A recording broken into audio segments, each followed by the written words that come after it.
Now, I'm looking on the news desk here, and there doesn't seem to be much because it's been a pretty slow week. Good news is, though, the news that we do have is pretty interesting. Now, it comes from the F1 world, and as you all may know, in the last season we've seen a team called Lotus not doing fantastically. We'd like to think that Lotus, you know, were going to come back after all those years and do something absolutely spectacular. Unfortunately, they didn't. But I don't think it's Lotus' fault. And you know what, I think both of you guys will agree with it. It isn't, because that team was just a team using Lotus' name, almost to get some popularity. Good thing is, though, that Lotus, the actual people who make the cars, are back. And they're teaming up with Renault to make Lotus-Renault GP. And hopefully we're going to see some much better and bigger results from them. Now, we've got a little video which will come up in just a moment to show you a bit more about what we're talking about.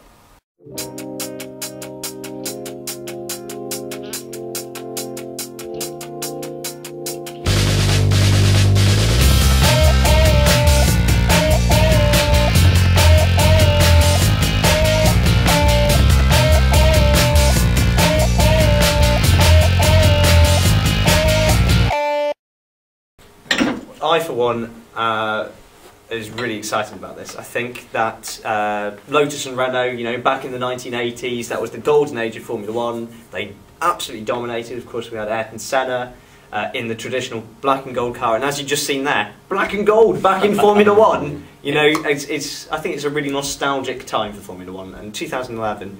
With the new rules allowing movable rear wings and KERS being reintroduced, it's going to be a really exciting time. It does look fabulous. I mean, the only problem is going to be the commentator's nightmare with the Lotus Renault overtaking the Team Lotus, and then the Team Lotus has to slow down to pass the Lotus Renault.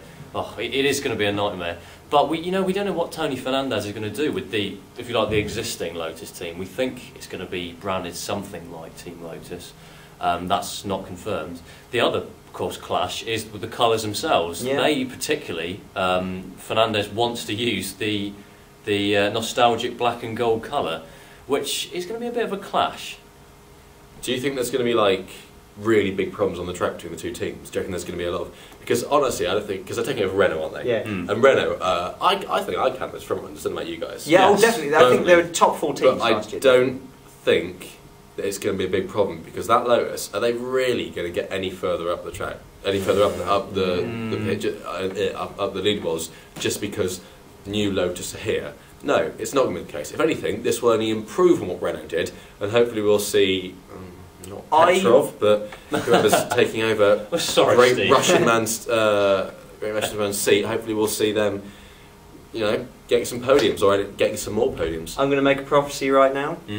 That Lotus Renault car will win at least one race next year and collect a bag full of podiums. That is my prediction. I see that. We shall see. You could see. The only problem was it would make team orders a hell of a problem. Oh, they're not allowed! They're not allowed! No team orders. Can you imagine it in the pit lane if one of them pulled into the wrong pit box? Yes, yeah. The Lotus has pulled into its pit box? Oh no, it's the other Lotus. The other Lotus. It's the wrong one. Shuffle up one. Carnage. Yeah. However, we have given this task to the Inside Lane show, and it's quite a big task. It is, of course, the Car of the Year award. Yay! So, Matt, if we start with you, with our Green Car of the Year. Yes. Now, the Green Car of the Year, I've got to say, I wasn't totally thrilled to be labelled with this. First of all, I thought I was getting a pretty rough deal.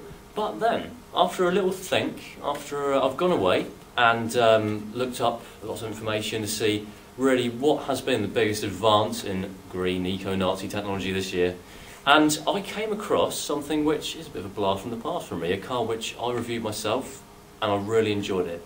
It is the Honda CRZ. And I don't think there's any competition. It's a hybrid that's really brought a new dimension to the whole market. We've never seen anything quite like this before. It's something that you'd actually want to buy.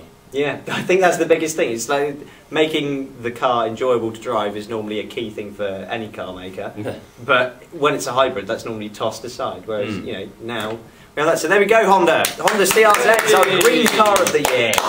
Steve, a bit anarchist again. I don't know. I think there's a far better green car in the on sale right now. But let's not launch Let's into move that. on. Let's No, move on. no, Before no. it's like Before- Christmas before- Day. It's falling apart Yeah, already. the turkey's burning and the stuffing is all over the dog. Right, I think we should move on to much more important matters. The performance car of the year. We always enjoy this one, and I think this year it's got a far more obvious winner than it has been years before. But you know, that's just me. What do you guys think? Well, we've had a bit of a discussion, and really, there were a few names chucked about, but then there was one that just really dominated all of that, and we felt it was a big achievement in not just motoring, but in terms of engineering, pushing the boundaries. Yeah, we sort of sat there, didn't we? We thought, well, the Zondas, the Maserati, the Ferraris, the Porsches. 458 SLS, these were all great cars we reviewed But this year. there was just one car that could just top it, really, wasn't there? There was. And the winner is... Quite simply, the Bugatti Veyron Supersport.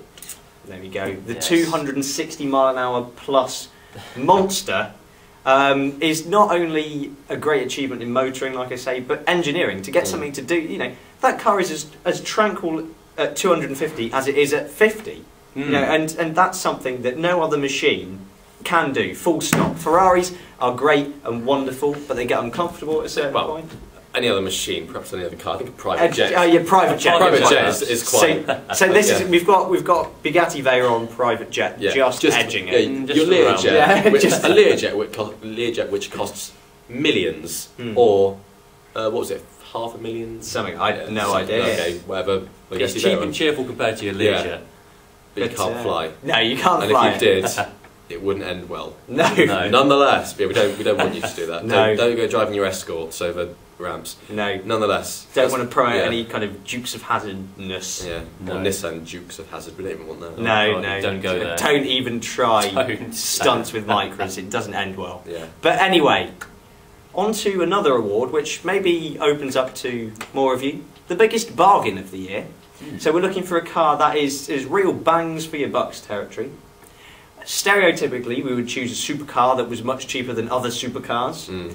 And this year's exactly the same, because the winner is the 2011 model, just introduced, Nissan GTR. Improved performance, I mean that's Ferrari beating performance, Ferrari 458, £160,000. The Nissan GTR will certainly trounce it around the Nürburgring. Nissan GTR price is just under £60,000. So there you go, huge bargain, epic performance, and you save yourself a lot of money if you... Yeah. I mean, okay, it carries a Nissan badge. Yeah, But But yeah, you could say, what's the other name for Nissan that they have in Japan? They have another name, don't they? Nissan! Nissan! Nissan! I swear they have another name, but I must be going crazy. there we go. Loser of the year? Loser of the year. Yeah. Oh, Crikey. I don't know. It's- I think the obvious one that we'll just pick on is probably the Prius, but Yeah, I the suppose. Duke. There's The just Duke. far too there's much. a whole host of The really Nissan poor Leaf. cars. Yes, yeah. I was really. Well, let's reserve judgment on the Leaf, I think. No, because- let's not. It's called a Leaf. Anything under the name Nissan and then Leaf cannot be good. It's like anything with the last name Fritzl beginning with Joseph cannot be good. Yeah, you have a point. You have I a point. think we should leave it alone until Oh, we've reviewed one personally. good But there you Lord. go. There you go. So there we go. That is our Car of the Year awards.